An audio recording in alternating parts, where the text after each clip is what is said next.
Bonjour, c'est Vincent et aujourd'hui on est dans le podcast Une intention pour soi et on va traiter le sujet en fait qui me tient pas mal à cœur qui est les secrets ou plutôt le secret pour réussir à avancer dans la vie. Alors, bien souvent vous avez dû vous rendre compte que vous arrivez à un moment donné à mettre des choses en place dans votre vie, à vous tenir même à ces choses parfois pendant même très longtemps et qu'à un moment donné ça capote, à un moment donné ça ne fonctionne plus et vous vous posez vraiment la question pourquoi, parce que vous avez vraiment mis en application ce que vous avez pu lire, ce que vous avez pu entendre, mais il vous manque en fait quelque chose. À un moment donné, une très grande frustration naît et vous savez pas du tout comment la gérer. C'est pas forcément évident à gérer et des fois on a tendance à abandonner les bonnes choses qu'on avait mis en place, que ce soit pour le sport, que ce soit par exemple pour l'argent, pour votre relation dans le couple, parce qu'il vous manque en fait ce qu'on appelle l'opposé, ce que moi j'ai appelé l'opposé.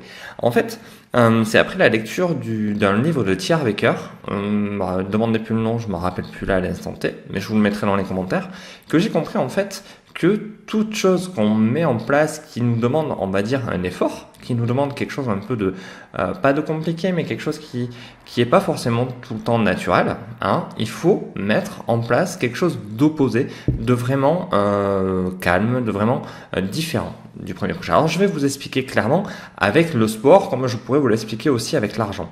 Par exemple, j'ai découvert le Miracle Morning et je me suis mis à faire du sport tous les jours, comme c'était préconisé dedans.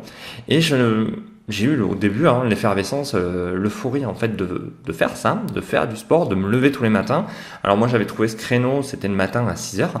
Et à un moment donné, je commençais à être un peu épuisé et pas avoir en fait de temps où je n'étais pas dans ce système-là.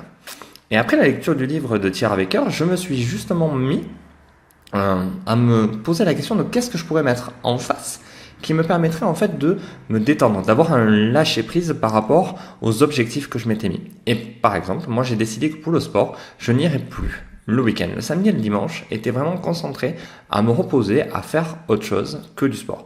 Et je vais vous avouer que, arrivé à un moment donné, au bout d'un mois et demi de sport tous les matins, j'étais vraiment fatigué et à deux doigts d'arrêter parce que je me suis dit, bon, mais voilà, ça va pas, c'est pas pour moi, j'y arrive pas.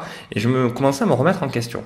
Et j'ai décidé donc de mettre le samedi et le dimanche au repos. Et depuis, voilà, quand les moments au niveau du sport deviennent difficiles, je me dis, voilà, par exemple, le jeudi, ça devient un peu problématique le matin, un peu fatigué, pour peu que le travail était très présent, je me dis, ok, vas-y, samedi arrive, tu vas pouvoir lâcher prise, et ça me permet comme ça d'être régulier, de tenir. Donc, c'est très important. Mais par exemple, on peut appliquer ça aussi au domaine de l'argent. Si vous avez décidé de mettre de l'argent de côté, énormément d'argent de côté pour un projet, pour votre liberté financière ou autre, il va falloir avoir ce que T. Harv Eker appelle un compte d'amusement. Et ce compte d'amusement, ça va être la même somme que vous mettez de côté, vous la mettez dans ce second compte qui est le compte de l'amusement et vous avez pour mission, et ça c'est quelque chose qui est très libérateur et qui vous fera énormément de bien, ou chaque semaine ou chaque mois à la période que vous souhaitez, de dépenser cet argent. Voilà, cet argent est vraiment pas fait pour être conservé, il est fait pour vous faire plaisir. Donc voilà le petit côté que je trouve très intéressant en fait dans le développement personnel, c'est on vous dit voilà, ayez des buts, ayez des objectifs, ayez vraiment des choses qui vous amènent au-delà, mais on ne vous parle jamais à un moment donné de l'humain et de son besoin à un moment donné de lâcher prise. Parce qu'on a beau faire les choses à répétition, on a beau être concentré, à un moment donné, on a besoin nous-mêmes de se poser, de se faire du bien. Donc c'est pour ça que je vous conseille énormément de créer, quand vous avez décidé de mettre quelque chose en place, deux comptes. Un compte où votre but, vous le fixez et vous allez jusqu'à l'atteindre. Et de l'autre côté, le compte amusement où vous allez vous poser avec tout ça et pouvoir vous faire du bien. C'est très très important pour moi et je vous avoue que ça m'a permis d'augmenter en fait ma capacité à faire du sport, d'augmenter ma capacité financière aussi à mettre de plus en plus d'argent de côté. Et je vous avoue que ça m'a amené sur la bonne pente. Donc c'est pour ça que je voulais partager ce petit secret avec vous. Et je trouvais ça très intéressant. Alors, maintenant, je vais vous demander de partager, de liker la vidéo si ça vous a plu, de vous mettre en fait en commentaire en dessous tout ce que vous avez à me dire, si vous êtes d'accord, pas d'accord, si vous avez des choses à m'apporter, si vous voulez que je vous apporte d'autres sujets, n'hésitez pas à me laisser tout ça en commentaire. Sur ce, je vous remercie et je vous dis à bientôt. Au revoir.